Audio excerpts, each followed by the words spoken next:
Il est 16h30 sur BFM TV. À la une de l'après-midi info, cette vigilance orange aux orages et aux pluies inondations dans 4 départements de l'Hexagone.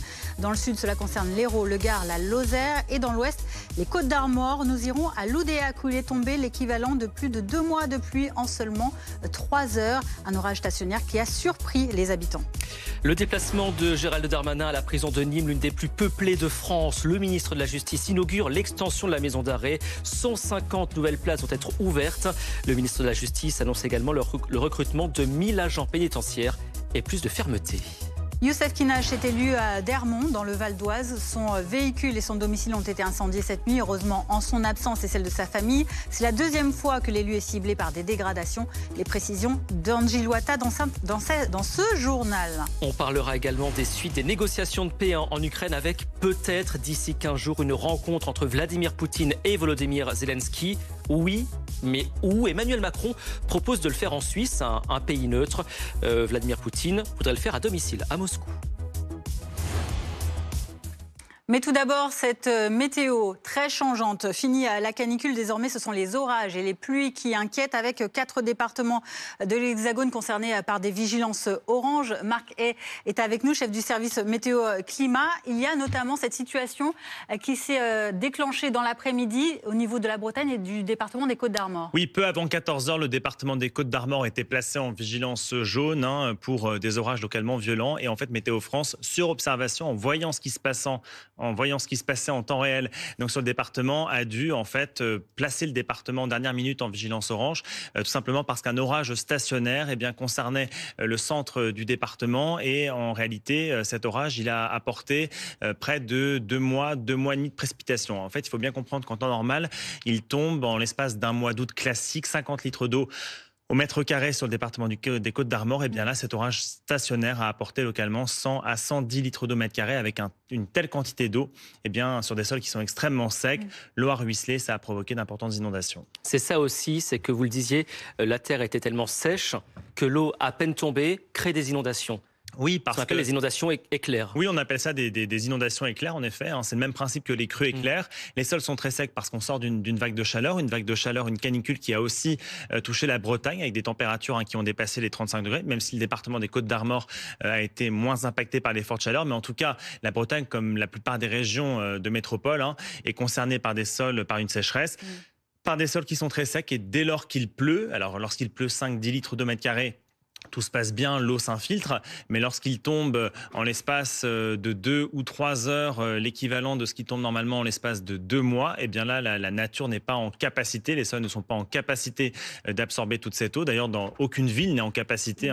Vous mettez un orage au-dessus de Paris, 30 litres d'eau mètre carré en l'espace d'une heure, vous avez des inondations dans le métro. Donc c'est la même chose en Bretagne, sur des sols qui sont très secs. Lorsqu'il tombe comme ça plus de 100 litres d'eau mètre carré, eh bien vous avez automatiquement des ruissellements et des inondations. Et puis Marc, il y a aussi 3 autres départements dans le sud-est de la France qui sont concernés par cette double vigilance orange aujourd'hui, avec l'un d'entre eux qui est particulièrement aussi touché par ces gros. En effet, donc la Lozère, le Gard et l'Hérault, entre 16h et minuit. Alors, les Côtes-d'Armor sortiront a priori de la vigilance orange à 21h. En revanche, donc de 16h à minuit, vigilance orange pour ces départements cévenols, avec des orages déjà en cours sur le département du Gard, notamment au nord de Nîmes, avec donc de très fortes précipitations. On le voit sur les radars de précipitation, vous allez voir donc tous ces orages là s'activent actuellement sur le département du Gard en violet.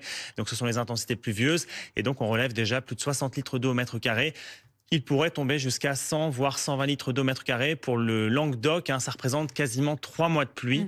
Donc là aussi, c'est considérable. Alors, vous parliez justement du département du Gard, Marc. Et le Gard, c'est là où vous vous trouvez, Pierre-Olivier Dantan, à Colias, plus précisément, concerné donc par cette vigilance. Et vous êtes avec un gérant de kayak qui se prépare si jamais les orages éclataient. Et oui, absolument, parce qu'après plus d'une semaine de canicule extrême, avec des pics de chaleur parfois à plus de 40 degrés, les premières précipitations sont enfin revenues ici dans le département du Gard. Elles étaient attendues, du moins annoncées par Météo France, et les équipes du SDIS ont d'ailleurs annoncé un renforcement du dispositif de prévention, notamment pour cette nuit. Et les professionnels du tourisme aussi doivent s'adapter. Johan, c'est votre cas, vous louez des kayaks ici à Colias, vous suivez minute par minute la prévision des orages. Tout à fait, on suit, on a des prévisions, on travaille avec une société qui se prénomme Aria, qui nous fait des prévisions affinées tous les jours à 6 h du matin, afin de pouvoir anticiper ces risques, comme aujourd'hui les orages qui étaient annoncés. Il en va de la sécurité de vos clients aussi. Par exemple, tout à l'heure, vous me disiez, vous avez demandé à certains de vos clients d'accélérer, c'est ça? C'est ça. On leur a demandé de rentrer un peu plus tôt. On a évité de faire des navettes tard dans l'après-midi pour justement passer à côté de cet orage qui était prévu sur les coups entre 16 h et 17 h. Et justement, le département du Gard est encore placé en vigilance orange jusqu'à minuit. Il va falloir rester vigilant encore demain? On reste vigilant, bien entendu, on surveille les prévisions, on voit aussi ce qui va tomber, ce qui est prévu demain. Mais pour nous, il n'y a pas d'inquiétude à avoir. Il y aura un peu de pluie, ça va faire du bien à la terre. Merci beaucoup Yann. Voilà, parce qu'il faut le rappeler, le département du Gard, de la Lozère et de l'Hérault viennent s'ajouter à la Côte d'Armor. Voilà 4 départements placés en vigilance orange et Météo France n'exclut pas d'ailleurs d'étendre cette vigilance à d'autres départements. Merci Pierre-Olivier Dantan avec Willem Gay derrière la caméra. Donc depuis le Gard, où la météo n'a pas empêché aujourd'hui Gérald Darmanin d'effectuer sa visite à la prison de Nîmes, l'un des établissements pénitentiaires les plus peuplés de France. C'est là qu'on vous retrouve, Célia Vallée. Vous êtes notre envoyée spéciale sur place. Le ministre de la Justice qui a inauguré l'extension de cette maison d'arrêt et qui a aussi fait passer quelques messages. Oui, 150 nouvelles places seront désormais à disposition demain dans cette nouvelle maison d'arrêt où seront transférés les détenus dès demain. Il faut savoir que cette prison, elle est l'une des plus surpeuplées du territoire avec 497 détenus contre seulement 200 places. Voilà, cette extension qui a été inaugurée aujourd'hui, au cours duquel le ministre est revenu sur l'autorité qu'il faut défendre en prison et donc agir contre toute forme de loisir selon lui. Écoutez-le, le ministre de la Justice, il est au micro de Willem Gay. À la fois de l'autorité, quand on est dans un lieu qui est la prison, et c'est un lieu d'autorité. On doit respecter l'agent pénitentiaire, on doit respecter sa peine, on ne doit pas pouvoir téléphoner, on ne doit pas pouvoir se droguer. Voilà, c'est un bon sens. Il y a peut-être des gens qui sont opposés à ce bon sens, mais en tout cas c'est le mien et c'est moi qui suis ministre de la Justice. Le ministre de la Justice qui a également annoncé l'ouverture d'une prochaine école, d'une seconde école d'agents pénitentiaires et également le recrutement de 1000 agents supplémentaires dès l'année prochaine. Et pour la région du Gard, une deuxième prison, l'ouverture d'une deuxième prison avec 700 places à Nîmes. Célia Vallée en direct de Nîmes avec Willem Gay. Également dans l'actualité de ce mardi, le véhicule et le domicile d'un élu d'Ermont dans le Val d'Oise ont été incendiés cette nuit, heureusement sans faire de blessés. L'élu concerné est Youssef Kinash. Écoutez les précisions d'Angie Elouata sur place pour BFM TV. Écoutez, ce que l'on sait, c'est qu'aux alentours d'1 h du matin, cette nuit, un individu s'est introduit dans ce pavillon, a mis le feu vraisemblablement à l'aide d'essence à un véhicule qui était à l'intérieur de ce pavillon et le feu a pris, vous le voyez peut-être derrière moi, il y a une trace noire effectivement sur le mur de cette maison. Cette maison qui appartient à l'élu Youssef Kinash, qui n'est pas là, ni lui ni sa famille, si bien qu'il n'y a pas de blessés à déplorer. Ils sont tous en vacances actuellement. Ce que l'on peut dire, c'est que la police était sur place jusqu'à environ la mi-journée, qu'il y a désormais des barrières de sécurité autour de la maison et qu'il y a également une voiture, un véhicule d'une société de sécurité privée qui est là pour sécuriser bien évidemment les lieux. Et puis on ne peut pas faire de lien également, ça c'est important de le préciser, entre son statut d'élu, élu donc politique, et les faits qui ont eu lieu cette nuit. Mais il y a une répétition troublante des faits, notamment cet incendie qui avait touché également la société familiale de Youssef Kinash. C'était fin juin dernier. L'actualité internationale à présent, au lendemain donc de cette réunion entre le président américain Trump, le président ukrainien Zelensky et les alliés de la coalition des volontaires à ses côtés. Une réunion qui a livré un certain nombre de points de travail avant une réunion bilatérale proposée par le président Trump entre les présidents donc ukrainiens et russes. Thierry Arnaud, on vous retrouve, vous êtes à Washington, où vous avez suivi hier ces différentes prises de parole, ces différentes réunions. Ce qu'on apprend aujourd'hui, c'est que finalement Donald Trump pourrait déjà avoir été désavoué, puisque pour le lieu de cette rencontre bilatérale, le président russe lui propose Moscou.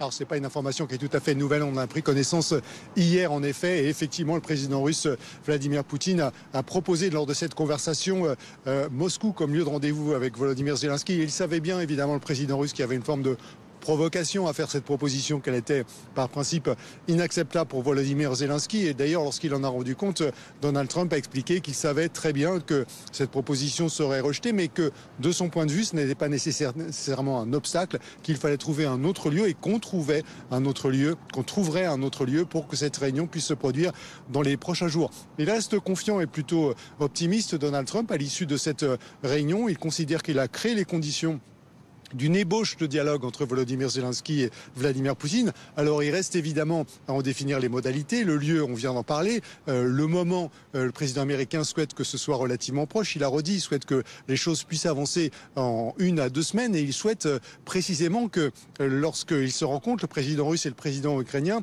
avancent suffisamment et concrètement pour que puisse suivre derrière une réunion à 3, a-t-il expliqué, américain, ukrainien et russe. Donc il serait présent lui aussi, Donald Trump. Et évidemment, ça soulève la question de savoir quel serait le rôle des Européens dans tout ça. Car les Européens sont toujours présents, bien entendu. Ils étaient hier ici à la Maison-Blanche. Ils s'entretiennent aujourd'hui par vidéoconférence. Et ils n'ont pas l'intention de laisser ces négociations se faire sans eux. Alors tout ça pour vous dire qu'il y a le côté positif des choses qui se sont passées ici hier. Voir les Ukrainiens, leurs alliés européens, les Américains se montrer plutôt optimistes, se montrer plutôt harmonieux et en accord sur la façon dont ils voyaient évoluer les choses. C'est évidemment positif par rapport à ce qui avait pu se passer dans les jours et les semaines précédentes où l'on craignait, pour dire les choses clairement, que les Américains abandonnent l'Ukraine à son triste sort et poussent Volodymyr Zelensky à accepter l'inacceptable, c'est-à-dire une capitulation de l'Ukraine. Ce scénario-là, ce scénario du pire a été évité. Pour autant, on ne peut pas dire que très concrètement, très pratiquement, très efficacement, un pas important vers la paix ait été franchi hier ici à Washington. Merci Thierry Arnaud en direct de Washington pour BFM TV. Général Pellistrandi, donc Vladimir Poutine aimerait que cette réunion se fasse à Moscou. On ne va pas se mentir, il y a très peu de chances que ça se fasse. L'autre option, elle a été proposée par Emmanuel Macron, ça pourrait être la Suisse, un pays neutre, c'est un petit peu plus plausible. Oui, c'est beaucoup plus plausible et réaliste. Dire, aller à Moscou, il manquerait plus qu'à passer par la case goulag en quelque sorte pour terminer la proposition de Vladimir Poutine. C'est une proposition provocatrice de la part du président. C'est de la provocation absolue, ce qui démontre aussi que, et là, le président de la République Emmanuel Macron n'a pas tort quand il dit que Vladimir Poutine ne veut pas la paix. Parce que là, très clairement, il ne démontre pas la volonté d'aller de l'avant. Alors que la proposition d'une rencontre à Genève, elle est réaliste et crédible. Pourquoi ? Parce que, d'abord, la Suisse, c'est un État neutre. Son statut diplomatique fait qu'elle abrite le 2e siège de l'Organisation des Nations Unies, de l'ONU.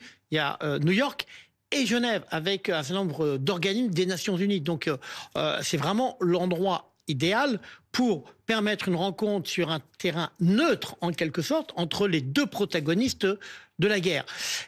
En plus, Genève a l'habitude de ce type de rencontres. Il y a un travail, les diplomates, ils travaillent au quotidien.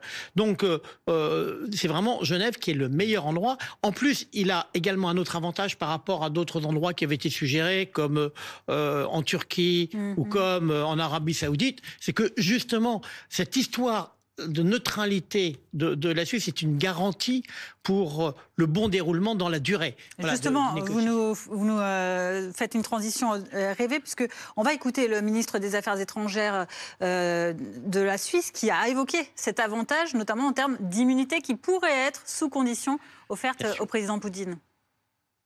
J'ai expliqué avant, le Conseil fédéral a déjà défini quelle est la situation juridique. Elle s'est penchée de manière approfondie l'année passée là-dessus. Il a défini les procédures et les règles, et il a défini les règles pour, disons, donner l'immunité à une personne qui est sous mandat d'arrêt international si cette personne vient pour une conférence de paix, pas si elle vient pour des raisons privées, etc., mais pour des raisons de paix grâce à l'activité de la Suisse, de la Genève internationale. Alors on précise pourquoi l'immunité, parce que Vladimir Poutine est inculpé devant la Cour pénale internationale. Mais on va essayer d'être un petit peu technique, on va faire de la pédagogie. Pour partir de Moscou, aller à Genève, on n'y va pas à pied, on y va en avion. Et il faut survoler des pays. Alors est-ce que les pays vont devoir se concerter pour accepter que l'avion passe au-dessus de leur territoire? Ça risque d'être compliqué. Non, en fait, d'abord, il faut rappeler que donc c'est un dirigeant international, vous l'avez dit, sous mandat d'arrêt de la Cour pénale internationale. Bon, et certes, il transite par des espaces aériens de nations différentes, mais il n'y a aucune difficulté technique pour accorder en quelque sorte le libre passage. Comme l'a dit le ministre suisse des Affaires étrangères, à partir du moment où il vient pour une conférence diplomatique, il y a finalement une forme d'immunité. Voilà. Comme si évidemment il venait pour aller placer ses lingots d'or dans une banque suisse, oui, la Suisse serait en demeure de l'arrêter. Mais là, on est vraiment dans un processus diplomatique. C'est la même chose. S'il le voulait, Vladimir Poutine pourrait aller à la session annuelle des Nations Unies à New York, parce que les Nations Unies créent ce statut d'immunité en quelque sorte. Donc, et en plus, c'est un terrain neutre. Voilà. Bien entendu. C'est le mot qui revient depuis hier. Voilà. Donc c'est vraiment quelque chose qui est important et qui démontrerait l'idée que Vladimir Poutine veut bien entrer dans un processus de paix. En fait, c'est ça. En fait, quand on voit entre ce qui s'est passé hier entre les dirigeants européens et Donald Trump, vraiment, celui qui bloque, ce n'est pas Zelensky, contrairement à ce que Donald Trump pouvait dire il y a encore quelques jours. Celui qui bloque, on le voit bien, c'est Vladimir Poutine. C'est justement la question, est-ce qu'il acceptera aussi cette réunion bilatérale qu'a annoncé hier Donald Trump lors de cette réunion à Washington, sachant que là, pendant ce temps-là, il y a les Européens qui continuent, eux, de travailler, de débriefer la réunion d'hier, de continuer d'affiner les plans pour pouvoir contrecarrer les plans de Poutine. Aujourd'hui, ils se sont rencontrés en visioconférence encore, depuis Bormes les Mimosas pour le président français, c'est coprésidé également par le Premier ministre britannique. Donc c'est encore important que l'Union européenne, notamment, et puis la coalition des volontaires, continuent de pousser pour arriver à cette paix. Oui, absolument. En quelque sorte, il faut entretenir la dynamique qui a été créée donc hier à Washington, parce qu'il faut quand même être réaliste, on revient de très très loin. Après le sommet d'Anchorage, qui était en quelque sorte, à la fois spectaculaire mais dramatique en quelque sorte pour l'Ukraine, eh bien l'effort des Européens autour du président Zelensky, de la coalition des volontaires, a payé. Et on l'a vu avec l'attitude positive de Donald Trump. Donc il faut poursuivre le travail et accentuer les pressions non pas sur Volodymyr Zelensky, mais bien sûr sur Vladimir Poutine. Merci beaucoup, Général. L'actualité de ce mardi à 16h47, c'est également les incendies en Espagne. 30 000 hectares de plus en 24 heures. Les incendies dans la péninsule ibérique continuent de faire leurs ravages et le bilan s'est alourdi. 4 morts maintenant depuis le début de l'épisode. Ouais, et pour faire face à ces feux toujours actifs, une vingtaine, il y a une mobilisation européenne qui s'est renforcée depuis le début de l'année. Ces incendies, ils ont parcouru plus de 373 000 hectares de végétation. Un nouveau triste record pour le pays. Reportage de Mathis Menu.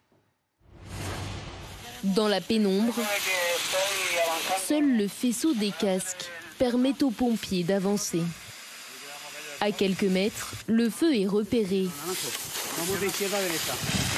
Dans cette forêt épaisse, il faut maintenant se frayer un chemin avec les lances. Un premier combat qui se fait pas à pas. Face aux flammes, les pompiers se relaient. Car dans cette zone boisée, il faut empêcher le feu d'avancer. Un village est menacé à proximité. Dans cette autre région, les habitants réveillés en pleine nuit doivent abandonner leur logement, escortés par la Guardia Civile.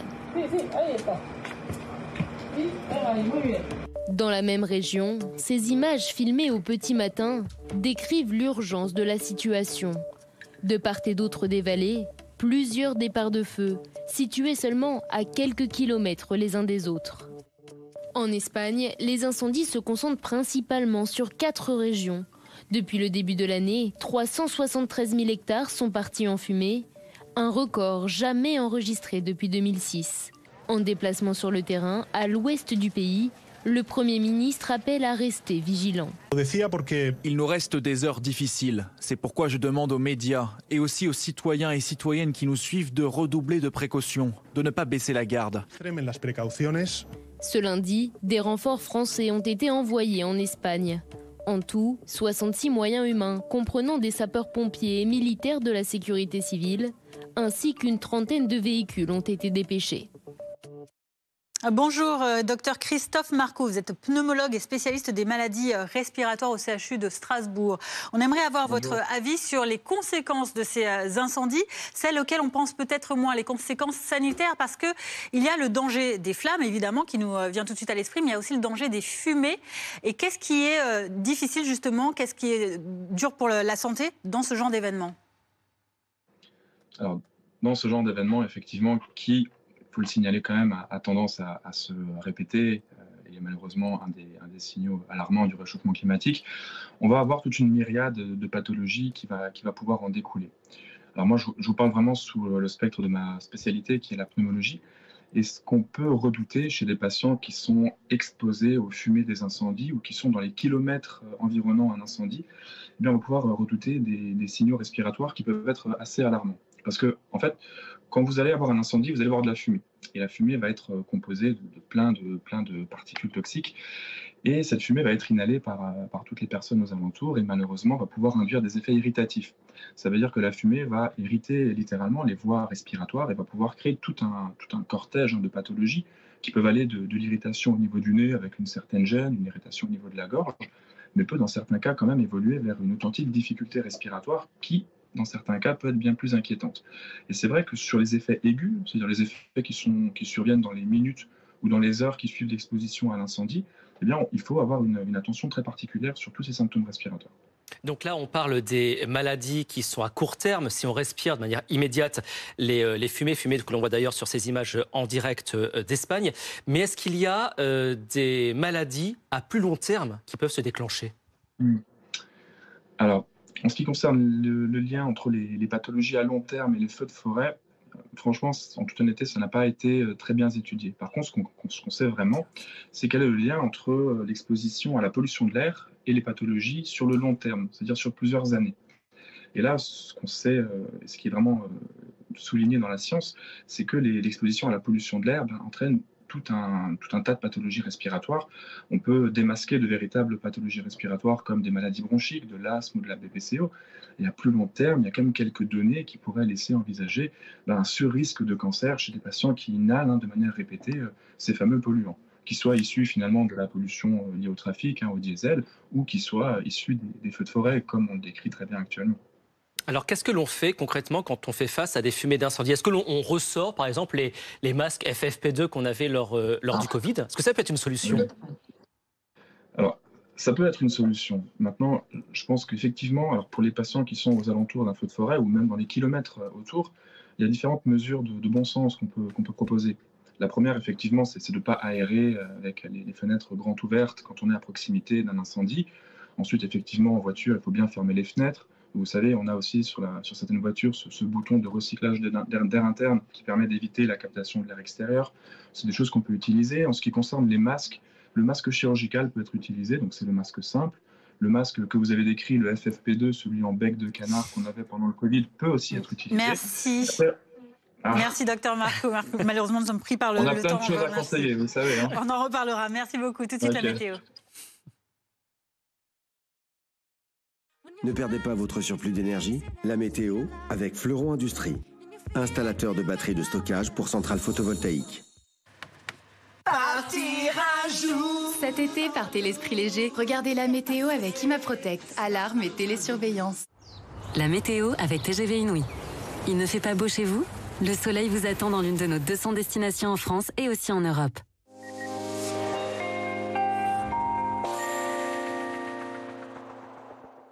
Bonjour à tous, soyez extrêmement prudents. 4 départements sont placés en vigilance orange par Météo France. Des orages localement violents, très pluvieux. C'est déjà le cas d'ailleurs sur la Bretagne, dans le département des Côtes-d'Armor. Vigilance orange avec des orages localement stationnaires qui ont déversé près de 80-90 litres d'eau au mètre carré. Tout ceci provoque d'importants ruissellements, des inondations. Vigilance orange également entre 16h et minuit pour la Lozère, pour l'Hérault, pour le Gard, avec là aussi des orages fortement pluvieux. Il pourrait tomber entre 100 et 120 litres d'eau au mètre carré sur la partie relief.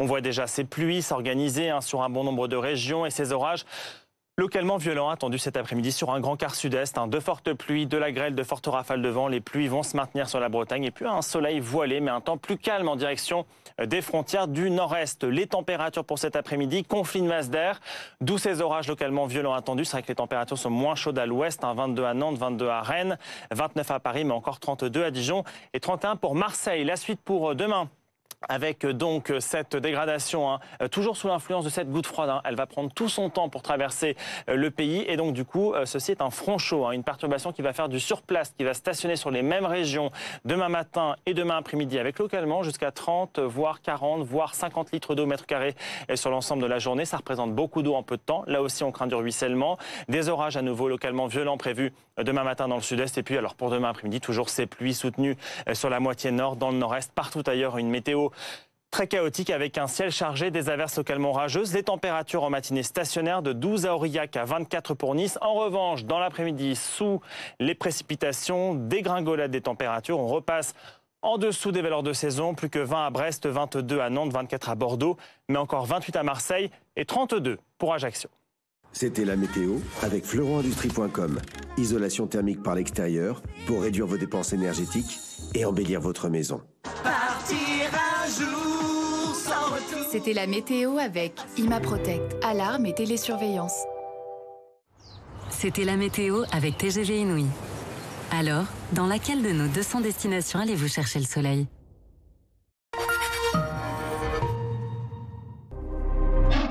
Being myself is the boldest thing I can do. My own self, my expressive self. Proud, strong, free. My emotional self. I walk in, they lose their powers on. Myself. De parfum et les nouvelles absolues d'Yves Saint Laurent.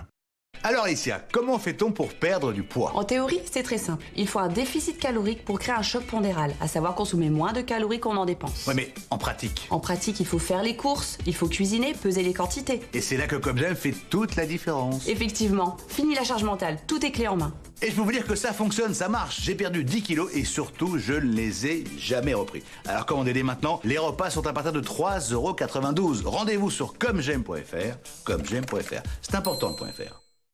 Madame, c'est pas de notre faute si vous avez lu illimité à la place de limité sur notre pub. Bon, ok, je suis limitée à combien? Parce que je vous rappelle que chez Free, la 5G, c'est vraiment illimité. Oui, et ben nous, on peut vous offrir 5 mégaoctets supplémentaires par mois. C'est une vanne? Non, c'est notre offre. Ça fait 5 secondes de série, comme ça, vous pourrez vraiment apprécier la tension dramatique de l'œuvre. Elle essaie de négocier, mais je tiens bien. Ta main. En fait, je vous entends, Obtenez plus grâce à Free, même si vous êtes shérif. Profitez d'Internet illimité avec le forfait Free 5G. Merci Free. Yes! Yes! Voilà l'effet que ça fait d'acheter ses fournitures scolaires sur entrediscount.com. Fini les samedis interminables au supermarché. Dites oui au prix imbattable, au choix, à la facilité. Avec entrediscount.com, en 3 clics, choisissez, commandez, profitez. Mon histoire ressemble à celle de beaucoup de femmes. J'ai beau être Evelyne Thomas, j'ai les mêmes problèmes que tout le monde. Je n'arrive pas à perdre du poids correctement. Un jour, j'en ai eu marre, j'ai décidé d'appeler Comme J'aime. Ils m'ont accompagné. Regardez le résultat, 13 kilos en 4 mois. Je revis. 13 kilos sur la balance, ça fait un effet waouh, quoi. Et 13 kilos sur le corps, tout d'un coup, vous vous sentez allégé. Petit à petit, ça a changé ma vie. Voilà, c'est top. Vraiment, j'ai que ça à dire. Alors, si vous voulez faire comme moi, rendez-vous sur commej'aime.fr. commej'aime.fr. Avec Open, vous pouvez avoir Internet chez vous et une deuxième offre Internet à prix réduit. Bah non. Mais si, avec Open, c'est facile. J'ai compris en fait. Tu vois, c'est ça Open. Si j'ai bien compris Open, je peux avoir une offre Internet et un forfait mobile à prix réduit, c'est ça? C'est exactement ça. Après, pour moi, c'est facile, je la connaissais déjà.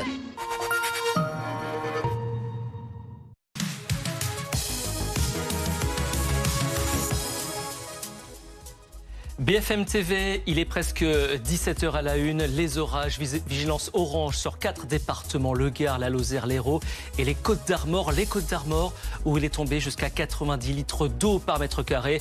On en parle avec Marc et dans quelques secondes sur ce plateau. Le ministre de la Justice en déplacement dans le Gard, Gérald Darmanin, a inauguré une extension de la prison de Nîmes, l'une des plus peuplées de France. Objectif, permettre la dignité dans nos prisons et défendre l'autorité des agents.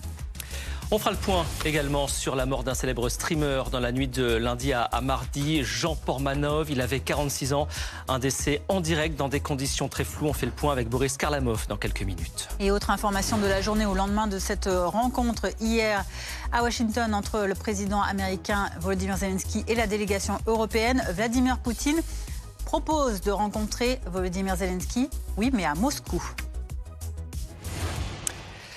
Mais d'abord, les orages. 4 départements sont en vigilance orange. Le Gard, la Lozère, l'Hérault et les Côtes-d'Armor. Les Côtes-d'Armor où marqué, ça a été particulièrement violent cet après-midi. Oui, en effet, le département était placé en vigilance jaune et en raison d'un orage stationnaire, Météo France a émis une vigilance orange peu avant 14h, une vigilance orange un peu de dernière minute en raison des observations qui étaient faites sur le terrain puisqu'il est tombé sous cet orage stationnaire localement entre 100 et 110 litres d'eau mètre carré, vraiment sur la partie centrale du département. Ça représente quand même 2 mois et demi de précipitations pour un mois d'août classique en Bretagne, puisqu'il tombe habituellement entre 40 et 50 litres d'eau au mètre carré au mois d'août. Donc ces très fortes pluies qui sont tombées sur des sols extrêmement secs et donc ça a provoqué malheureusement d'importants ruissellements, des inondations. Et pour m'être entretenu avec le SDIS en début d'après-midi, ils étaient littéralement débordés. Donc c'est vrai que ça a un peu surpris la population. Le département était placé en vigilance jaune par Météo France. Et voilà, ça s'est rajouté dans l'après-midi, au cours de l'après-midi, sur les observations sur le terrain. Mais il y avait déjà 3 autres départements, cette fois-ci dans le sud-est, qui sont également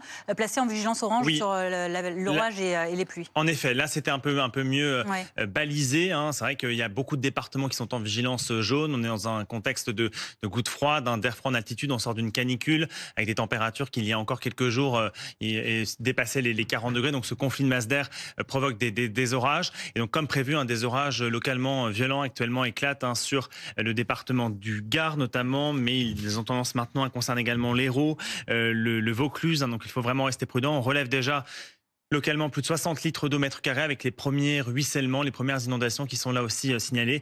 Donc vigilance orange sur ces 3 départements du sud jusqu'à minuit et jusqu'à 21h pour le département des Côtes-d'Armor. Merci Marc pour toutes vos informations. Autre séquence de la journée, le déplacement dans le Gard de Gérald Darmanin. Il n'a pas été dérangé par les orages. Le ministre de la Justice a inauguré l'extension de la maison d'arrêt de Nîmes, un établissement particulier parce que c'est l'un des plus peuplés de France. Je suis un garde des Sceaux qui va pousser énormément pour obtenir des moyens pour construire des places de prison supplémentaires, pour supprimer le plus possible la surpopulation carcérale dans notre pays, pour faire travailler, pour ceux qui le souhaitent, évidemment, les détenus. Le ministère de la Justice est le seul ministère avec le ministère des Armées à connaître une augmentation conforme à sa loi de programmation budgétaire. 1600 effectifs en plus, c'est-à-dire tous les magistrats promis par les gardes des Sceaux précédents, mais 1 millier, par exemple, d'agents pénitentiaires en plus, une centaine d'agents d'insertion de probation en plus, quasiment une centaine d'agents de la protection de l'enfance en plus. Des moyens très importants sont donc donnés au ministère de la Justice, et je me battrai pour ça. Et on en parle avec Boris Karlamov du service police-justice de BFM TV. Cette visite, elle était déjà prévue. La semaine dernière, elle avait été reportée. Oui, mais il y a eu un couac. Ce couac, c'est une table de massage qui a été découverte quelques heures avant la visite ministérielle du garde des Sceaux dans cette maison d'arrêt de Nîmes. Une table de massage qui a provoqué la colère de Gérald Darmanin, qui a donc décidé d'annuler et de reporter sa visite ministérielle une semaine plus tard. Donc aujourd'hui, cette table de massage, elle n'a pas sa place en prison. Voilà ce qu'a déclaré le garde des Sceaux tout à l'heure au micro de Célia Vallée. Le garde des Sceaux, on le sait, qui fait de son cheval de bataille toute activité dite ludique en détention. Souvenez-vous cette polémique qui avait éclaté en février dernier à la prison de Toulouse-Seyss où 20 détenus avaient bénéficié de soins du visage. Vérification faite, il s'agissait d'étudiants qui leur apprenaient à prendre soin d'eux en vue d'une réinsertion. Le ministre privilégie aujourd'hui en détention l'éducation, le sport ou encore l'apprentissage l'usage de la langue française. Il y avait d'autres épisodes polémiques, notamment l'organisation d'un tournoi de karting à la prison de Fresnes en 2022, dont toutes ces activités dites ludiques sont en quelque sorte le combat mené aujourd'hui par le garde des Sceaux, même si cette table de massage peut paraître anecdotique. Il y a eu ces mises au point claires, mais il y a également eu une salve d'annonces, notamment de nouveaux moyens. Oui, à commencer par l'extension de cette maison d'arrêt, 150 places supplémentaires à la maison d'arrêt de Nîmes. Il faut dire que cette prison est l'une des plus surpeuplées en France, 497 détenus pour 200 places opérationnelles. La prison de Nîmes fait état d'un taux d'occupation qui est l'un des plus importants en France. Les moyens alloués au ministère de la Justice, 1600 effectifs supplémentaires donc pour le ministère de Gérald Darmanin, un millier d'agents pénitentiaires en plus, et ce dès l'an prochain, puisqu'on sait qu'il y a de plus en plus il y a des personnes qui ne souhaitent plus être agents pénitentiaires aujourd'hui, qu'il est important de les convaincre de devenir agents pénitentiaires, de faire ce métier. Pour cette raison-là, pour accélérer la formation, Gérald Darmanin l'a annoncé pour la toute première fois tout à l'heure au micro de BFM TV, c'est son souhait de créer une deuxième école nationale de l'administration pénitentiaire, l'ENAP. Aujourd'hui, il n'y a qu'une seule école, elle se situe à Agen dans le Lot-et-Garonne.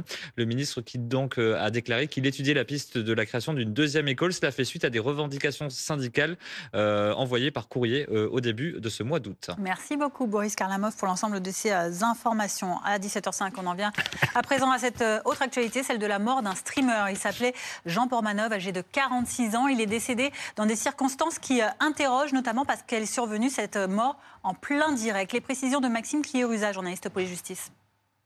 Oui, c'est ça, c'est un streamer qui était connu pour ses lives avec trois autres amis, trois autres comparses à lui, des lives où il se mettait en scène, où il passait plusieurs heures, plusieurs jours en direct. En l'occurrence, au moment de son décès, cela faisait une dizaine de jours que les 4 streamers étaient en ligne sur une plateforme vidéo appelée Kick, concurrente de Twitch, avec des règles un peu plus floues. Et sur les vidéos que le service police-justice de BFM TV a pu constater, eh bien, on voit cet homme en plein sommeil, en train de s'étouffer en tout cas, et de perdre la vie comme ça. L'un de ses comparses qui était présent avec lui dans la pièce où se déroulait le live est alors intervenu. C'est à ce moment-là qu'il a constaté le décès.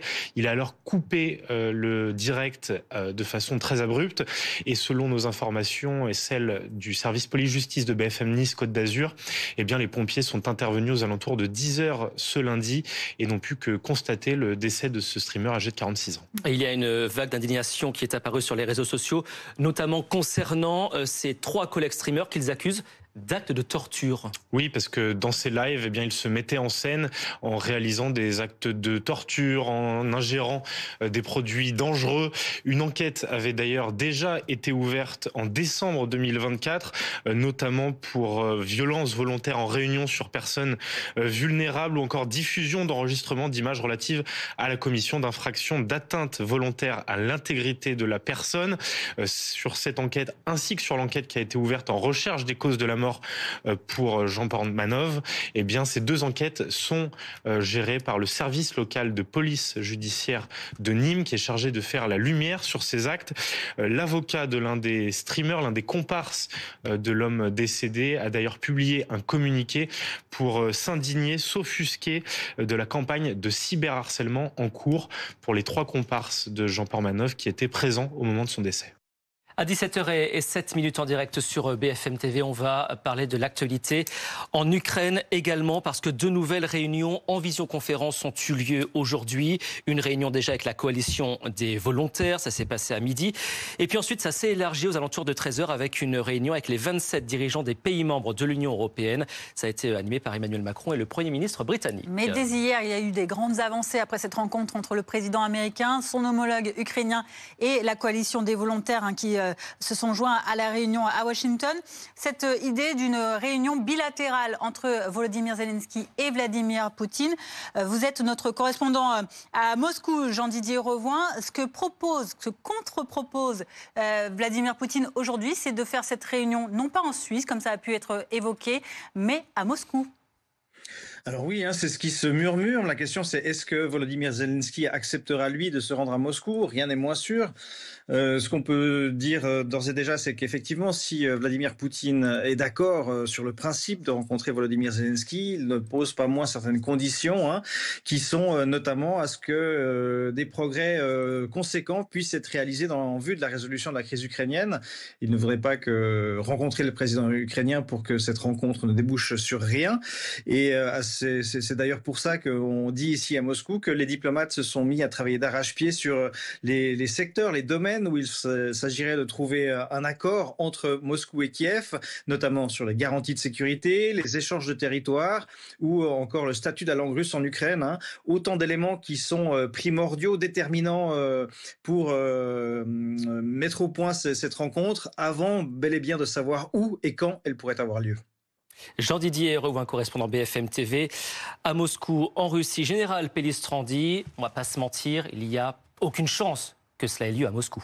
Non, totalement, puisque le problème de fond, en quelque sorte, c'est que l'Ukraine refuse la tutelle de Moscou, en fait. Et ça, je ne vois pas comment Volodymyr Zelensky pourrait accepter l'idée d'aller à Moscou, en quelque sorte, se soumettre au tsar de toutes les Russies. C'est de la provocation, ce qu'il a dit Vladimir Poutine. C'est de la provocation.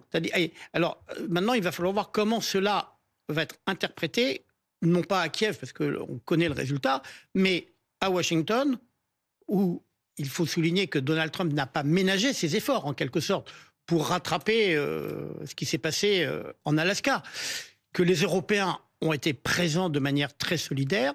Donc là, on voit bien que la proposition de Moscou fait preuve d'un cynisme total, est une provocation à l'égard, bien sûr, de l'Ukraine, mais à l'égard de Donald Trump et des Européens. Parce qu'il y a plusieurs solutions qui ont été proposées pour le lieu de cette rencontre, si tant est que Vladimir Poutine veuille y participer. Il y a évidemment la proposition d'Emmanuel Macron qui concerne la Suisse et sur laquelle la Suisse a donné son accord sur conditions. Il y a eu d'autres aussi propositions envisagées sur ce lieu de rencontre. Oui, alors la Suisse, parce que la neutralité de la Suisse est un outil diplomatique extrêmement puissant, que Genève abrite en quelque sorte le deuxième siège des Nations Unies, donc tous les éléments sont réunis en Suisse. Mais il y a d'autres propositions, bien sûr. Il y a la Turquie, parce que on sait que le président Erdogan souhaite lui aussi avoir un rôle actif en quelque sorte dans la négociation. Il pourrait y avoir l'Arabie Saoudite ou les Émirats Arabes Unis qui se présentent aussi comme médiateurs. Mais voilà, après, il y a aussi le poids déterminant de ce que souhaite Donald Trump aussi. Et donc, la solution la plus simple et la plus cohérente nous semble bien sûr Genève. Maintenant, on voit bien qu'il y a une part de passionnel et d'irrationnel, comme on le voit avec la proposition russe de faire ça à Moscou. On va prendre le pouls justement en Ukraine. Cyril Amourski, vous êtes en direct de Kiev pour BFM TV. Clairement, il n'y a aucune chance, on en parlait justement avec le général Pellistrandi à l'instant, que Volodymyr Zelensky se rende à Moscou. Oui, tout à fait. Je peux même vous partager une réaction que j'ai vécue en direct, puisque j'étais au moment même de cette annonce dans un café entouré d'Ukrainiens. L'annonce est tombée et beaucoup d'Ukrainiens autour de moi ont commencé à rigoler et se sont dit que ce n'est pas possible, que c'est tellement absurde d'un point de vue ukrainien et tellement cynique que ça ressemble plus à une provocation qu'autre chose. On l'a déjà évoqué. Mais c'est parce que évidemment la Russie est donc le pays qui a envahi l'Ukraine, donc l'Ukraine ne peut pas demander à son président et ne peut pas faire de sorte à ce que le président se déplace en Russie, donc dans un État qui a envahi l'Ukraine, au risque qu'il ne puisse pas sortir, au risque qu'il puisse subir des pressions avant de quitter le territoire. Par exemple, il devrait peut-être potentiellement accepter une capitulation de l'Ukraine, ou bien en tout cas accepter certaines conditions de la Russie avant de pouvoir repartir en Ukraine. Enfin bref, je veux dire, d'un point de vue ukrainien, ce qu'on entend ici, c'est que c'est quelque chose d'absolument inacceptable et on le prend plus comme une provocation qu'autre chose. Et ça rappelle une fois de plus que malgré le fait que le président Trump hier ait annoncé que désormais le président Poutine est disponible et prêt à échanger directement avec le président ukrainien Volodymyr Zelensky, qu'en réalité il y a des conditions, des préconditions très importantes. Celle-ci ressemble plus à une excuse pour ne pas participer à des échanges directs avec le président ukrainien, plutôt qu'une condition sérieuse qu'envisagerait Moscou. Ici, on a l'impression que c'est une excuse plus qu'autre chose pour ne pas rencontrer en réalité le président ukrainien et pour que la Russie puisse poursuivre sa guerre et gagner du temps face aux Américains pour que les Américains ne soutiennent pas davantage l'Ukraine. Merci Cyril Amouski en direct de Kiev pour BFM TV. Général Pellistrandi, est-ce que Donald Trump n'a pas parlé un petit peu trop vite en évoquant cette réunion bilatérale entre le président russe et le président ukrainien? Alors, je pense qu'on a beaucoup critiqué à juste titre la légèreté avec laquelle le président américain s'est comporté lors du sommet en Alaska avec Vladimir Poutine. Je pense néanmoins que, et c'est ce qu'ont souligné les dirigeants européens, c'est qu'il a néanmoins la volonté de trouver un accord. Alors, bon ou mauvais accord, là aussi, on peut en discuter très longtemps, mais c'est un homme pressé, on le sait, il veut des succès rapides, mais au final, dans la situation actuelle, avec une guerre qui dure depuis plus de 3 ans et demi, en bousculant en quelque sorte un petit peu l'ordre diplomatique, il oblige en fait les uns les autres à progresser. On voit déjà, par exemple, que Volodymyr Zelensky est prêt à accepter un certain nombre de concessions. Il est prêt à rencontrer Vladimir Poutine. Il est prêt à discuter. Alors bien sûr, après, derrière, c'est quelles conditions. On le rappelle, ce serait une première depuis le déclenchement de la guerre. Bien entendu. Et en tout état de cause, Donald Trump, en bousculant en quelque sorte les uns et les autres, a fait progresser. La seule chose, c'est qu'on voit que de l'autre côté, on a un dirigeant russe qui, lui, ne veut pas, pense qu'il peut gagner cette guerre à la fois sur le plan militaire et sur le plan diplomatique. Et donc, c'est cette confrontation des volontés qui complique les choses et qui veut dire que sur le terrain, et ça c'est quand même le plus dramatique, la guerre continue. Il y a des pertes militaires, il y a des pertes civiles, puisque encore la nuit précédente, il y a eu des bombardements sur le territoire ukrainien. Notre correspondant à Moscou, Jean-Didier Rovan, le disait tout à l'heure, si jamais il y avait cette rencontre, évidemment, les conditions d'un côté et de l'autre seraient antagonistes, avec toujours ces questions sur les garanties de sécurité, sur les cessions de territoire, sur le statut de la langue russe en Ukraine. Pour revenir sur le point des garanties de sécurité, elles ont été largement débattues hier à Washington. Qu'est-ce qu'il en est ressorti ? Il en est ressorti que les Américains veulent bien prendre une part dans ce qu'ils appellent la coordination, mais dans l'interview que le président Donald Trump a accordée à Fox News dans la foulée, pas question de mettre des troupes sur le sol. Donc, s'il y avait un effort militaire, alors des troupes, ce qu'on appelle de réassurance, c'est-à-dire pas pour faire la guerre à la Russie, mais pour être en deuxième ligne, en quelque sorte, pour dissuader la Russie. Après un cessez-le-feu, ce serait une affaire des Européens. Il n'y aurait pas de combat direct entre des militaires américains et des militaires russes sur le territoire ukrainien. Exactement. Pour soit bien clair. Et y compris pour la force de réassurance pilotée par la coalition des volontaires, coprésidée par le Premier ministre britannique et par Emmanuel Macron. Il faut bien comprendre que s'il y avait un envoi de troupes, il se ferait après un cessez-le-feu, quand en quelque sorte la guerre aurait cessé. Voilà. Donc là encore, on voit que les modalités sont en cours de discussion, c'est compliqué, avec des États-Unis qui ne veulent pas payer, en quelque sorte, veulent réduire au maximum leur engagement, mais néanmoins qui ont réaffirmé leur soutien à ces garanties de sécurité pour l'Ukraine. Voilà, donc on est dans ce cheminement qui est compliqué, qui est fragile, mais qui est indispensable si on veut parvenir un jour à mettre fin à cette guerre qui donc dure depuis plus de 3 ans et demi. Et dans les étapes justement de ce cheminement que vous décrivez, il y a ces réunions qui se poursuivent aujourd'hui encore avec donc cette coalition des volontaires qui s'est de nouveau réunie en visioconférence en milieu de journée et puis juste un peu après en format un peu plus élargi avec les 27 de l'Europe. Et regardez ces images, on va peut-être les voir justement de ces réunions. En tout cas, c'était au fort de Brégançon. Là, on va retrouver Sophie Dupont, qui justement a suivi pour nous ces différents échanges.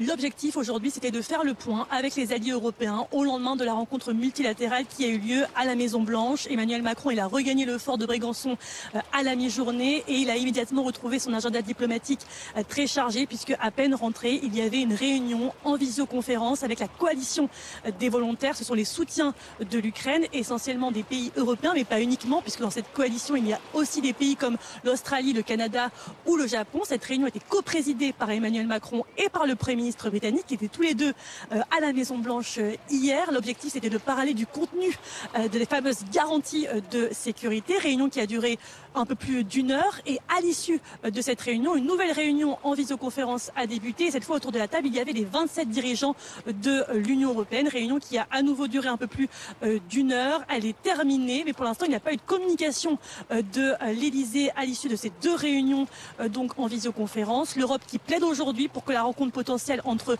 Volodymyr Zelensky et Vladimir Poutine ait lieu chez elle. Plus qu'une hypothèse, il s'agit d'une volonté collective, affirme Emmanuel Macron, qui insiste sur la nécessité d'avoir un pays neutre. Pourquoi pas Genève en Suisse, dit-il. Emmanuel Macron qui, en même temps, met de nouveau la pression sur la Russie et sur Vladimir Poutine. Il faudra augmenter les sanctions en cas d'échec des négociations, dit-il. Emmanuel Macron qui a réaffirmé cette nuit que, selon lui, Poutine ne souhaitait pas la paix. Et avant de quitter Washington hier, il a déclaré « c'est loin d'être fini ». Bon, puisque l'on parle de cette potentielle réunion entre Volodymyr Zelensky et Vladimir Poutine, on ne sait pas où pour l'instant. Ce que l'on sait, c'est que Donald Trump a dit que cette première réunion se tiendra sans moi. Pourquoi ne pas jouer les médiateurs? Il le fait depuis le début, et là, il veut laisser les 2 hommes face à face, sans lui. Pourquoi? Oui, parce qu'il a compris que ce n'est pas à lui de discuter de cession de territoire, en fait. C'est entre l'agresseur et l'agressé, entre la Russie et l'Ukraine.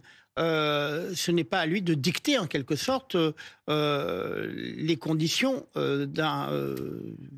allant vers un accord de paix.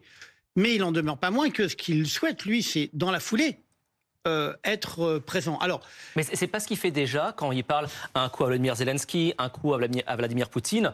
Il passe le message, justement. Oui, à l'officialiser, justement, en étant un peu entre les deux et à dire quand ça peut un peu monter en tension. Voilà, les gars, c'est moi qui parle aussi et je suis là pour jouer les médiateurs. Oui, mais justement, en essayant de pousser à cette réunion, il est dans son rôle de médiation. Mais il est vrai qu'il y a un moment donné où il faut qu'il y ait un sommet bilatéral entre ces 2 États qui se font la guerre.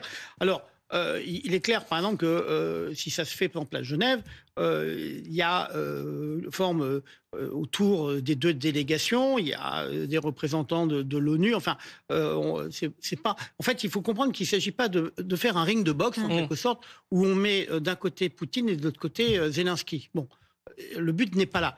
Le but, c'est de les amener à discuter. Donc, ça veut dire qu'il y a tout un travail en amont qui est fait par les diplomates, avec l'appui d'une part des États-Unis et puis des Européens. Oui, la parole circulera avant tout. Voilà, et puis qu'à un moment donné où il faut que les dirigeants se parlent. Mais brièvement, quel pourrait être le point d'accroche, le point d'entente? Il faut bien trouver quand même un point sur lequel les 2 hommes pourront discuter. Qu'est-ce que ça pourrait être? C'est bien ça le problème, parce que en fait, ce que Volodymyr Zelensky demande, c'est un cessez-le-feu, et en quelque sorte, on gèle la guerre sur la ligne de front.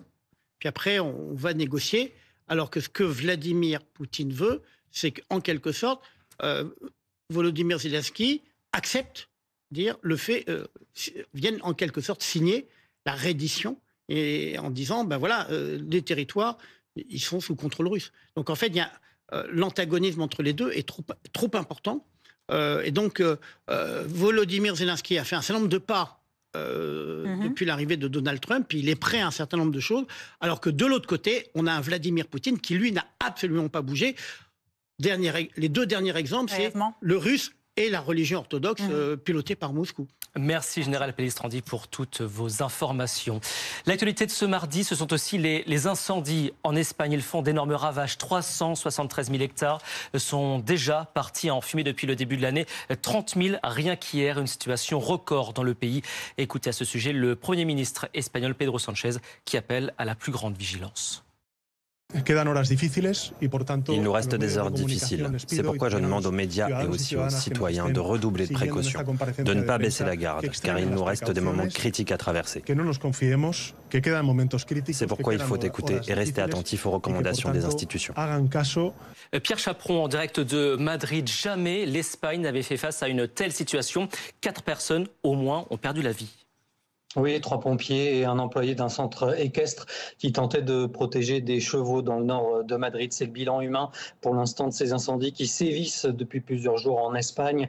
Pedro Sánchez, vous l'entendiez tout à l'instant, le président du gouvernement en visite en Extremadura à la mi-journée a d'ores et déjà annoncé que les lieux touchés par les incendies seraient déclarés zone d'urgence civile. Concrètement, cela permet de mobiliser plus rapidement des fonds publics, des aides exceptionnelles et des moyens logistiques. L'incendie le plus violent du siècle, comme l'appelle le quotidien El País. Ce matin, plus de 30 000 personnes ont été évacuées et plusieurs feux sont encore hors de contrôle. Si une immense partie du pays est concernée, ce sont surtout la Galice, la Castilla et Léon et l'Extremadura qui sont les plus durement touchés, soit une large partie ouest du pays, routes et autoroutes coupées.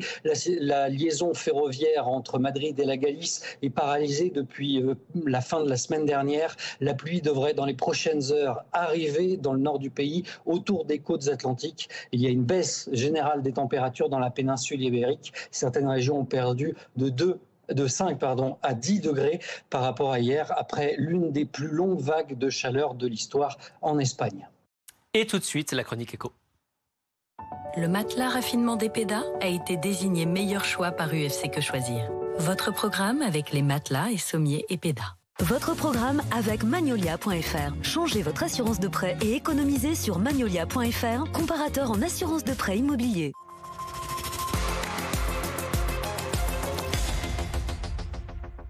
Dans un peu moins de 2 semaines, c'est la rentrée des classes, les écoles. Vous avez peut-être déjà la tête dans les fournitures. Eh bien, nous, aujourd'hui, on a une bonne nouvelle. Ouais, c'est tellement rare que ça fait plaisir de vous en parler. Elle pourrait vous coûter, cette rentrée scolaire, moins cher que d'habitude. Les explications dans ce reportage de Véronique Fèvre, Elliot Francôme, Pauline Delevoye et Kylian Chaput. Les vacances ne sont pas encore finies, mais l'heure est déjà aux achats des fournitures scolaires pour Christelle. Et cette année, bonne surprise. On a vu une différence au niveau des classeurs, justement. Et comme il en faut quand même 9, donc on regarde justement les enseignes où c'est quand même moins cher. Ici, c'est 1 € de moins sur chaque classeur. Au rayon des cahiers aussi, Marine constate la baisse des prix. Ils étaient à 1,35 €, ils sont à 1,09 €. J'en ai besoin, rien que pour le collège, j'en ai besoin de 20 pour ce jeune homme. Et pour elle, j'en ai besoin de 7. Cette année, le coût moyen des fournitures pour un élève de 6e est de 211 €, moins 5,5% par rapport à l'année dernière. Cela s'explique notamment par des prix mieux négociés par les magasins. De meilleurs achats, de meilleures négociations. On vend en vrac, donc on vend beaucoup de produits à moins d'1 €. On vend des produits rechargeables, donc c'est pareil, économiquement c'est beaucoup plus rentable. Mais attention, le prix de certains produits continue d'augmenter. Le coût des calculatrices, qui a augmenté sérieusement. Les prix des règles et des équerres incassables. On ne rejoint pas les tarifs initiaux d'avant la période Covid. On est toujours très supérieur à cette époque-là. C'est dans les hypermarchés que les tarifs ont le plus baissé cette année. Le matelas raffinement d'Epeda a été désigné meilleur choix par UFC Que Choisir. C'était votre programme avec les matelas et sommiers Epeda. C'était votre programme avec Magnolia.fr. Changez votre assurance de prêt et économisez sur Magnolia.fr, comparateur en assurance de prêt immobilier. Tout de suite la météo. Ne perdez pas votre surplus d'énergie. La météo avec Fleuron Industrie, installateur de batteries de stockage pour centrales photovoltaïques. Partir un jour. Cet été, partez l'esprit léger. Regardez la météo avec ImaProtect. Alarme et télésurveillance. La météo avec TGV Inouï. Il ne fait pas beau chez vous? Le soleil vous attend dans l'une de nos 200 destinations en France et aussi en Europe.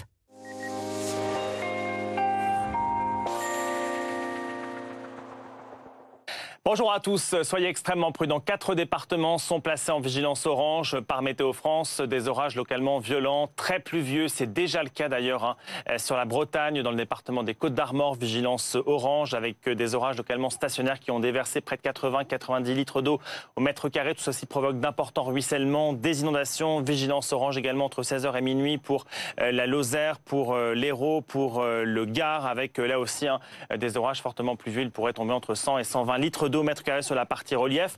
On voit déjà ces pluies s'organiser sur un bon nombre de régions et ces orages Localement violent attendu cet après-midi sur un grand quart sud-est. De fortes pluies, de la grêle, de fortes rafales de vent. Les pluies vont se maintenir sur la Bretagne et puis un soleil voilé, mais un temps plus calme en direction des frontières du nord-est. Les températures pour cet après-midi, conflit de masse d'air, d'où ces orages localement violents attendus. C'est vrai que les températures sont moins chaudes à l'ouest, 22 à Nantes, 22 à Rennes, 29 à Paris, mais encore 32 à Dijon et 31 pour Marseille. La suite pour demain.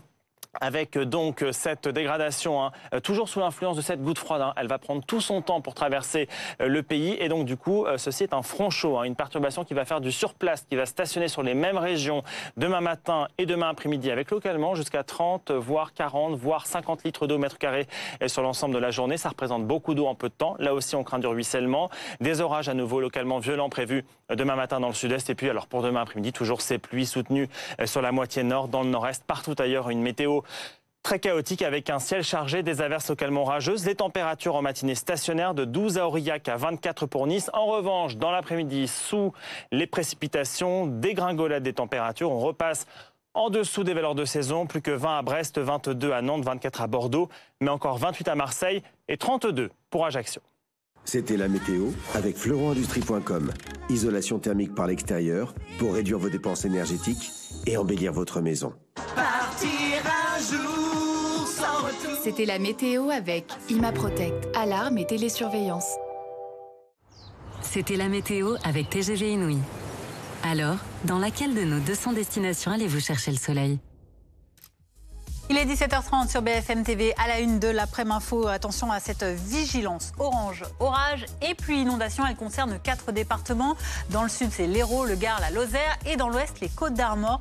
Nous serons justement tout à l'heure dans les Côtes-d'Armor pour voir ce qu'il s'est passé avec cette pluie très soudaine qui a surpris les habitants. L'actualité aujourd'hui, c'est aussi le déplacement de Gérald Darmanin à la prison de Nîmes, l'une des plus peuplées de France. Le ministre de la Justice inaugure l'extension de la maison d'arrêt. 150 nouvelles places vont être ouvertes dans les mois qui viennent. Youssef Kinash est élu d'Hermont dans le Val d'Oise. Son véhicule et son domicile ont été incendiés cette nuit. Heureusement, son absence et celle de sa famille. C'est la deuxième fois que l'élu est ciblé par des dégradations. Les précisions d'Angie Loata dans un instant. Et puis les suites des négociations de paix en Ukraine avec peut-être une rencontre entre Vladimir Poutine et Volodymyr Zelensky. Oui, mais où Emmanuel Macron propose de le faire en Suisse, pays neutre. Vladimir Poutine, lui, voudrait le faire à domicile, à Moscou. Mais tout d'abord, la météo avec ces 4 départements aujourd'hui qui sont placés en vigilance orange, orage, mais aussi pluie et inondation. Il s'agit du Gard, de la Lozère, de l'Hérault dans le sud, mais aussi, vous le voyez, en Bretagne, des Côtes-d'Armor. Bonjour Steven Tual, vous êtes météorologue. Bonjour. Et dirigeant de Temps Breton. On va parler de la Bretagne forcément avec vous, avec ces Côtes-d'Armor qui sont concernées par une vigilance qui n'était pas prévue initialement par Météo France aujourd'hui et un événement qui a été assez violent en termes d'orage. Effectivement, on a eu des orages très violents qui ont commencé plutôt à partir de 9h du matin et puis ça s'est remonté vers le nord, vers le pays de Saint-Brieuc, plutôt aux alentours de midi. Donc on a eu un épisode qui a été très concentré sur le sud et le centre du département et qui a été très intense avec des cumuls pluviométriques importants, 50 mm dans le secteur de l'Oudéac et jusqu'à 90 mm dans le centre du département. Plus intense, notamment parce que c'est un orage qu'on appelle orage stationnaire. Concrètement, ça change quoi d'un orage normal ? Alors en fait, c'est le flux, puisqu'on parlait d'une goutte froide. La goutte froide, elle se déplace lentement. Et puis ce matin, elle était située exactement à l'intérieur du département des Côtes-d'Armor. Donc quand un orage se forme à cet endroit-là, en réalité, il se sert de l'air chaud qui est à l'avant de cette cellule de goutte froide. Et à l'arrière, on a de l'air froid qui glisse. Et donc cet orage est alimenté par ce conflit entre ces deux masses d'air. Il se développe sur place, verticalement. Et donc il n'y a pas de déplacement horizontal de la cellule. Les cumuls se concentrent donc sur une même zone. Justement, en termes de cumul de pluie, c'est très important. Il aurait plu l'équivalent de plus de 2 mois de pluie, c'est ça, en quelques heures à peine ? C'est ça, sur quelques communes, c'est environ 3 ou 4 communes qui ont été concernées par 90 mm de pluie. Donc c'est l'équivalent de 2 mois de précipitation en été. C'est assez violent, effectivement. Mais le plus spectaculaire pour notre département, c'est vraiment l'intensité de la foudre. On a relevé plus de 700 impacts de foudre, dont 200 sur le secteur d'Oudéac. Et c'est vrai que pour nous, c'est plus inhabituel puisque le département des Côtes-d'Armor est l'un des moins foudroyés de France à l'échelle annuelle. Est-ce que ça va se reproduire de plus en plus souvent, ce scénario-là ? Alors oui, parce qu'en fait, en réalité, pour qu'un orage soit violent, il faut qu'il y ait de l'air de plus en plus chaud et c'est ce qui se passe en fait. Avec le changement climatique, on a des températures de plus en plus élevées. Donc du coup, ces dégradations orageuses, elles sont dopées par ces masses d'air chaud. Et quand on a donc une goutte froide qui circule, elle s'accompagne donc de phénomènes intenses. Les précipitations également, avec le changement climatique, on le sait, elles seront de plus en plus intenses à l'avenir. Et la Bretagne, on le voit avec cet exemple, n'est pas à l'écart de ces épisodes. Alors les inconvénients, évidemment, on l'a vu, ce sont ces torrents d'eau devant les habitations, devant les boutiques, avec des débordements de ces bouches d'égout également. Tout ça parce que aussi le sol était très sec à cet endroit.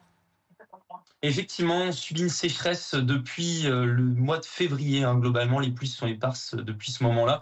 On a eu un hiver très très pluvieux, historiquement pluvieux même sur le département voisin, l'Ille-et-Vilaine. Et pourtant, après ça, on n'a quasiment pas eu de pluie. Donc à partir du mois de juin, on s'est retrouvé dans une situation de sécheresse. Les restrictions sont apparues au mois de juillet. Et puis là, au mois d'août, on est vraiment dans le cœur de cette sécheresse. Donc les pluies intenses sont malvenues puisqu'elles ruissellent et que forcément elles font des dégâts.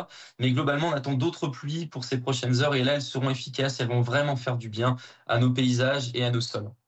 Steven Tual, merci d'avoir été en direct avec nous sur BFM TV, météorologue en Bretagne. On va regarder à nouveau la carte de vigilance météo. Vous le voyez, il n'y a pas que les Côtes d'Armor qui sont concernées par cette vigilance orange, pluie, inondation et orage.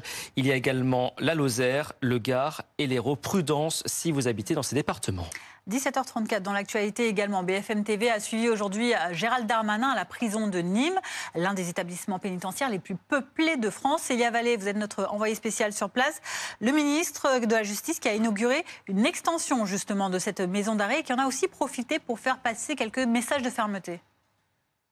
150 nouvelles places sont désormais mises à disposition dans cette maison d'arrêt de Nîmes où les détenus seront transférés dès demain. Une prison qui est concernée par la surpopulation carcérale avec 497 détenus pour seulement 200 places. Le ministre de la Justice est revenu sur l'autorité qui doit être défendue pour les détenus contre toute forme de loisir pendant la détention. Écoutez-le, le garde des Sceaux, il est au micro de Willem Gay. Il faut à la fois de l'autorité. Quand on est dans un lieu qui est la prison, et c'est un lieu d'autorité. On doit respecter l'agent pénitentiaire, on doit respecter sa peine. On ne doit pas pouvoir téléphoner, on ne doit pas pouvoir se droguer. Voilà, c'est un bon sens. Il y a peut-être des gens qui sont opposés à ce bon sens, mais en tout cas c'est le mien et c'est moi qui suis ministre de la Justice. Et pendant cette prise de parole, le ministre de la Justice est revenu sur le recrutement de 1000 agents pénitentiaires supplémentaires pour l'an prochain. Et il a également annoncé qu'il étudiait la possibilité de l'ouverture d'une seconde école d'administration pénitentiaire en France. Célia Vallée à Nîmes avec Willem Gay. Également, dans l'actualité de ce mardi, le véhicule et le domicile d'un élu d'Hermont dans le Val d'Oise ont été incendiés cette nuit. Heureusement, sans faire de blessés. L'élu concerné est Youssef Kinash. Écoutez les précisions d'Angelo Ouattara sur place pour BFM TV. Écoutez, ce que l'on sait, c'est qu'aux alentours d'1h du matin, cette nuit, un individu s'est introduit dans ce pavillon, a mis le feu vraisemblablement à l'aide d'essence à un véhicule qui était à l'intérieur de ce pavillon et le feu a pris, vous le voyez peut-être derrière moi, il y a une trace noire effectivement sur le mur de cette maison. Cette maison qui appartient à l'élu Youssef Kinash, qui n'est pas là, ni lui ni sa famille, si bien qu'il n'y a pas de blessés à déplorer. Ils sont tous en vacances actuellement. Ce que l'on peut dire, c'est que la police était sur place jusqu'à environ la mi-journée, qu'il y a désormais des barrières de sécurité autour de la maison et qu'il y a également une voiture, un véhicule d'une société de sécurité privée qui est là pour sécuriser bien évidemment les lieux. Et puis on ne peut pas faire de lien également, ça c'est important de le préciser, entre son statut d'élu donc politique et les faits qui ont eu lieu cette nuit. Mais il y a une répétition troublante des faits, notamment cet incendie qui avait touché également la société familiale de Youssef Kinash, c'était fin juin dernier. On en vient à présent à cette journée importante et qui a donné un bon résultat. C'était hier cette rencontre entre Volodymyr Zelensky et ses alliés européens avec le président Trump qui ont salué donc justement l'initiative du président américain sur cette rencontre qui s'est déroulée à la Maison-Blanche 3 jours seulement après celle entre le président américain et Vladimir Poutine. Et on en parle avec vous Thierry Arnaud, vous êtes notre envoyé spécial à Washington. Vous avez suivi cette rencontre de très près. La prochaine étape, ou plutôt les prochaines étapes, ce sont des rencontres déjà bilatérales, ensuite multilatérales. Oui, parce que si on s'est quitté plutôt satisfait hier soir ici à Washington, parce qu'on avait parlé d'une seule voix entre Ukrainiens, ses alliés européens, les États-Unis, ces 9 chefs d'État, de gouvernement, représentants de grandes organisations internationales qui ont passé la journée à discuter du sort de l'Ukraine, tout cela n'était pas gagné d'avance. Évidemment, le plus difficile reste à faire et le plus difficile, c'est de faire de ces prochains rendez-vous une réussite. Alors l'agenda, c'est celui qui était l'hôte de ce sommet d'hier, Donald Trump, qui l'a donné en fixant 2 rendez-vous. Le premier, un sommet bilatéral entre Volodymyr Zelensky et Vladimir Poutine. Il a expliqué, le président américain, qu'il avait obtenu l'accord des 2 hommes, puisque à l'occasion de ce sommet, il a interrompu les travaux pendant quelques minutes pour échanger avec Vladimir Poutine au téléphone. Le président russe ayant donné son accord de principe, ayant même proposé que ce sommet se tienne à Moscou, évidemment, sachant que cette proposition était inacceptable pour son homologue ukrainien. Il y avait une forme de provocation, mais au moins, il est prêt à cette rencontre. Alors maintenant, il faut que cette rencontre se tienne, il faut en fixer le lieu, il faut en fixer la date. Et si elle est suffisamment réussie, eh bien, il y aura l'étape suivante, toujours selon l'agenda défini par Donald Trump, un sommet à 3 cette fois-ci, puisqu'il se joignera au président ukrainien et au président russe pour essayer de faire évoluer les choses vers un accord de paix. Reste à savoir dans tout cela quelle sera la place des Européens, qui sont bien déterminés à être présents autour de la table à nouveau. Ils l'étaient hier ici à Washington. Ils échangent aujourd'hui à l'occasion d'une vidéoconférence et ils veulent faire en sorte évidemment que cet accord fondamental pour la sécurité en Europe ne se fasse pas sans eux. Encore une fois, il reste maintenant des progrès concrets à faire parce que si l'atmosphère était positive, si les intentions étaient bonnes hier, concrètement, très pratiquement, on ne peut pas dire qu'on ait fait un pas efficace et immédiat vers la paix en Ukraine. Merci Thierry Arnaud, en direct de Washington avec Philippine David derrière la caméra. On en parle également avec le général Pellistrandi de tout ce qui se trame et ces prochaines rencontres. D'abord la rencontre bilatérale entre les présidents ukrainiens et russes, qui est appelée des vœux des alliés européens. Mais on sent que du côté russe, ça coince avec cette proposition de Vladimir Poutine assez cynique d'organiser ça, oui, mais à Moscou, alors que le président français, lui, se montre un peu plus dur vis-à-vis du président Poutine. Il dit que Poutine est un ogre à nos portes, un prédateur qui ne veut pas la paix. C'est ce qu'il montre avec ces déclarations. Très concrètement, oui. Dire oui, je suis prêt à recevoir Volodymyr Zelensky chez moi à Moscou. En fait, je suis prêt. Ça veut dire quoi? Qu'il est prêt à recevoir la capitulation de Volodymyr Zelensky.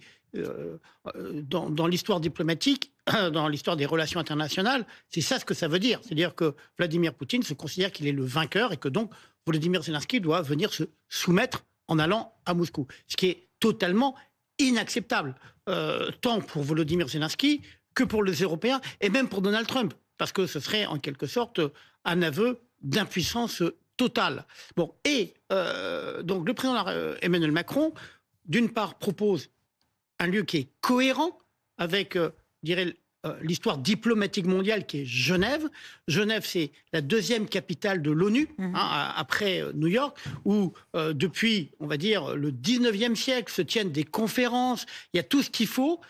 La sécurité, bien sûr, y est assurée. Et la neutralité de la Suisse permet, en quelque sorte, de mettre les protagonistes sur un pied d'égalité. Alors que là, aller à Moscou, c'est juste impossible. Et ce qui signifie bien que, pour le moment, Vladimir Poutine n'est pas dans une démarche, ne démontre pas la volonté, en quelque sorte, d'aller vers un vrai processus de paix.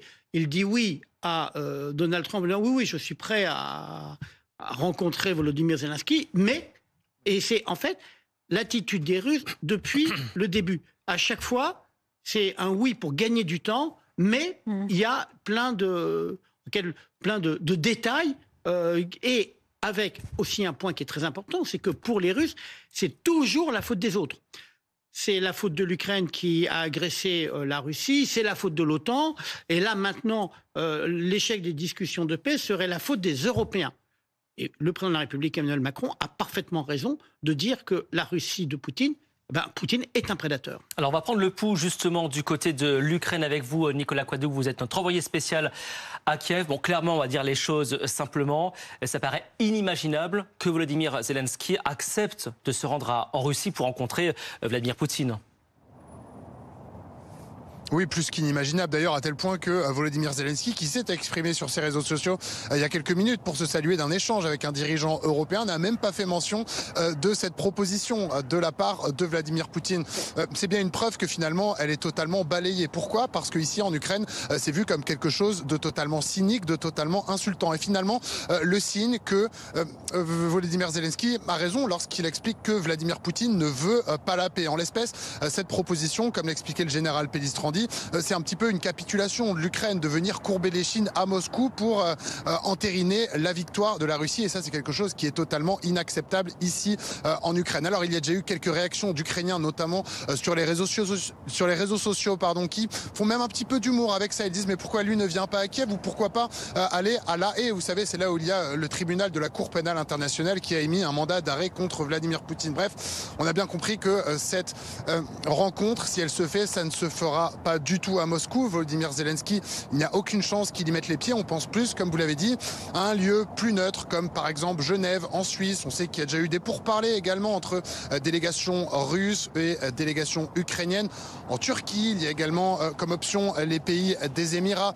Bref, un lieu un petit peu plus neutre. Si vous voulez, il y a aussi ce sentiment-là que ici, si Vladimir Poutine propose cela, c'est qu'au final, il n'a aucune intention de rencontrer Volodymyr Zelensky. Une manière finalement pour le président russe de dire, regardez, j'ai proposé au président ukrainien de venir chez moi pour discuter de la paix. Il ne veut pas, c'est lui qui ne veut pas la paix. Finalement, une manœuvre un petit peu cynique de la part de Vladimir Poutine. C'est comme ça que c'est vu ici, en tout cas.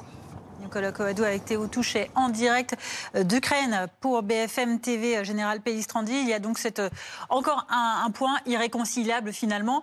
Tout est mis en œuvre pour qu'à chaque fois qu'on croit qu'une rencontre va pouvoir être possible, qu'un échange va être possible, une avancée, on inverse la charge de l'échec sur l'Ukraine en disant... Vous voyez, j'étais disposé à signer la paix, mais finalement, il ne veut pas venir à Moscou. Oui, tout à fait. Et ça, c'est un élément qui est extrêmement important, qu'il faut bien dire, souligner et, je dirais même, marteler. La responsabilité de la guerre et de la poursuite de la guerre, elle n'est pas du côté ukrainien, elle est exclusivement du côté russe. Et on le voit avec cette dernière proposition de Vladimir Poutine, qui est totalement irrecevable. Bien sûr pour les Ukrainiens, mais y compris pour les Européens et également pour Donald Trump. Parce que l'accepter serait effectivement... en fait, preuve de faiblesse et d'une capitulation devant le maître du Kremlin. Donald Trump a donné une interview téléphonique cet après-midi à Fox News, une chaîne conservatrice aux États-Unis, et il a dit la chose suivante, Volodymyr Zelensky doit rester flexible. Ça veut tout et rien dire. Qu'est-ce qu'on doit entendre par là ? Mais oui, c'est bien ça, toute la difficulté de la tâche, et on l'a bien vu lors du sommet hier, c'est-à-dire que qu'est-ce qu'on appelle flexible ? Est-ce que Volodymyr Zelensky doit accepter en quelque sorte que 20% du territoire qui est actuellement occupé par les Russes deviendrait russe définitivement, puisque ce serait en quelque sorte récompenser celui qui a provoqué la guerre. Doit-il accepter que le russe redevienne langue officielle, que c'est aussi un autre élément très important, que l'Église orthodoxe de Moscou, c'est-à-dire, reprenne la main sur les églises orthodoxes d'Ukraine. Voilà, tous ces éléments. Alors, en fait, la problématique, c'est que Trump raisonne en homme d'affaires. Il veut faire du deal, en quelque sorte, où vous allez échanger, soi-disant, pour faire du bénéfice, en quelque sorte. Oui, sauf que derrière, il y a des populations, il y a un peuple qui subit la guerre depuis plus de 3 ans et que c'est pas aussi facile que ça. Ce sont pas des terrains qu'on échange comme s'il y avait rien dedans, comme s'il n'y avait pas de population attachée à ses racines. Donc, on voit bien qu'on n'est pas prêt d'arriver à la fin de la guerre. Toujours dans cette interview donnée par Donald Trump à Fox News, le président américain est revenu sur l'une des thématiques qui a été au centre des discussions hier soir, sur celle des garanties de sécurité à offrir à l'Ukraine. Il a notamment déclaré « Dans les prochains jours, nous allons davantage renforcer les plans visant à fournir des garanties de sécurité solides et à préparer le déploiement d'une force de réassurance si les hostilités prenaient fin ». C'est ça qui est important, cette fin de phrase. Si les hostilités prenaient fin, c'est-à-dire que tant qu'il n'y a pas ça, cette force, ces garanties de sécurité, elles n'existent pas. Non, elles n'existent pas. Alors, elles sont préparées et c'est tout le travail notamment de la coalition des volontaires coprésidée par le Royaume-Uni et la France. Qui se poursuivent cet après-midi. Exactement. Faire un certain nombre de propositions et en quelque sorte enclencher des mécanismes, notamment peut-être de projection de force, au moment après la fin de la guerre.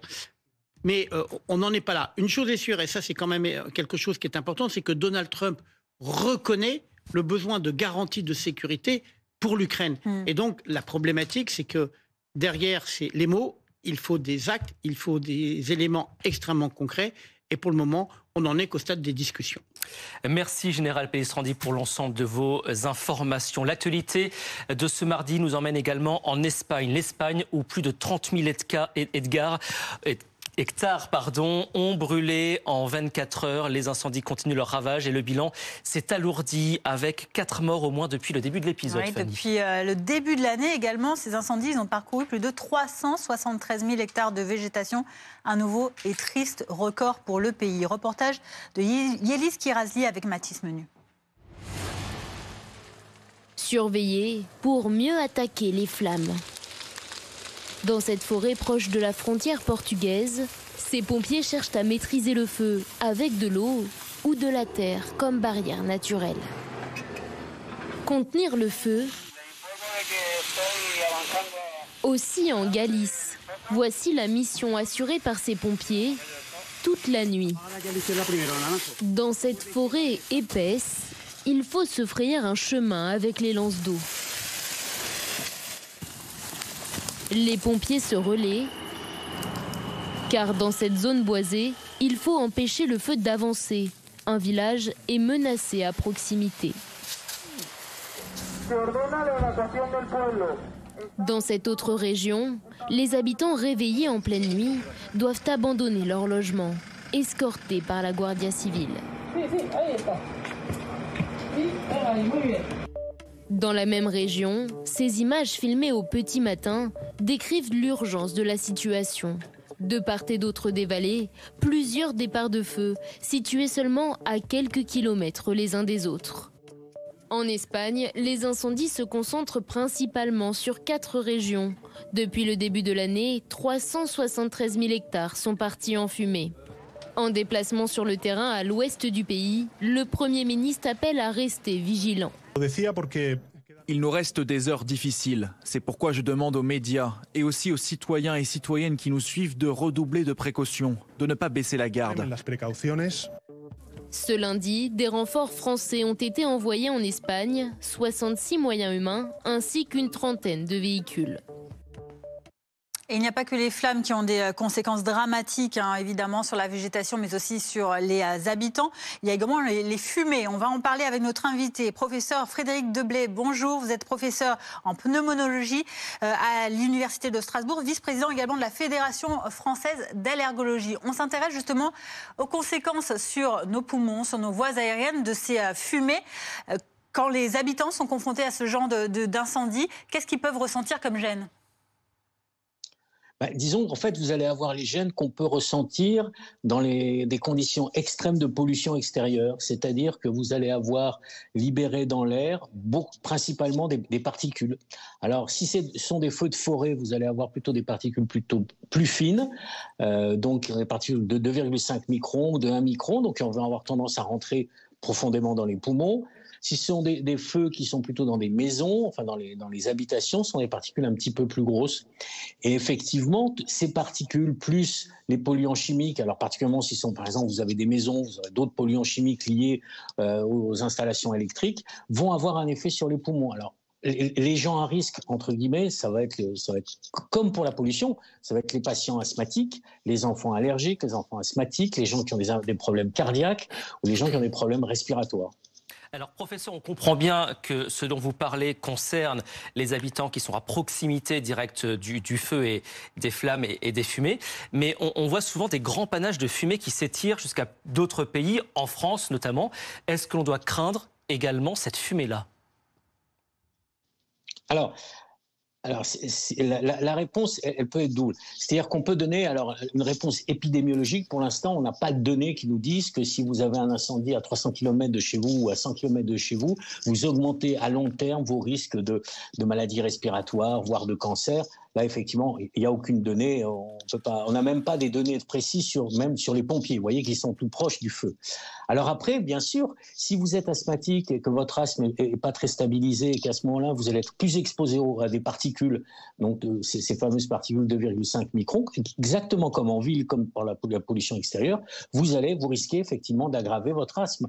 Donc voilà un petit peu les conditions. Mais plus vous vous éloignez, moins le risque est important. Le risque est, on va dire, est supposé, mais il est évident que ce n'est pas un risque essentiel et de façon aiguë. En Espagne, comme on le voit encore sur ces images, ou en France, dans l'Aude notamment, il y a encore peu de temps chez nous, beaucoup d'habitants ont été concernés. Les flammes sont venues très près de leurs habitations, voire ont détruit leurs habitations. Quelles sont les recommandations quand on est confronté comme ça à un feu très très proche? Comment on s'en protège? Alors, disons, sur le plan médical, il est évident que la meilleure des choses, c'est d'essayer de respirer l'air de façon la plus filtrée possible. C'est-à-dire, alors, soit, si on a à disposition des masques, l'idéal, c'est les FFP2, parce que ça va arrêter les particules.